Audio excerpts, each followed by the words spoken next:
Alors on part depuis une grappe vendangée à la main bien sûr, qui passe au pressoir. Le jus va couler par gravité. L'objectif c'est moins on utilise de pompage, moins on a besoin de mettre de soufre dans le vin. Ensuite chez nous il y a une deuxième étape qui s'appelle la fermentation malolactique et donc ensuite on a un vin, ce qu'on appelle un vin clair, un vin de base qui est prêt à être mis en bouteille.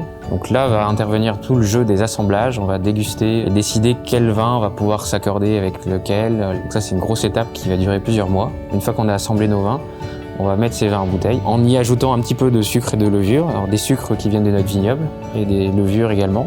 Alors l'ADFM, donc ça veut dire drapier fermentum meum, ça veut dire notre levure drapier. Donc ça c'est vraiment quelque chose de rare et on est les seuls à avoir cette souche de levure qui est propre à notre vignoble. Alors liqueurs d'expédition, ça c'est aussi un travail qui a été entrepris depuis plusieurs générations. Donc ce sont des liqueurs bio de sucre qui sont fondus dans des vins de base, des vins de réserve, qui sont ensuite élevés pendant plusieurs années, voire plusieurs décennies sous bois. En fonction du vin qu'on veut faire, on va utiliser une liqueur ancienne, plutôt une liqueur de blanc, plutôt une liqueur de noir. C'est une palette d'aromatiques différentes à notre arc. Alors depuis très longtemps, dans la famille Drapier, on a toujours essayé de travailler sur des équilibres naturels qui se font depuis la vigne jusqu'à la bouteille.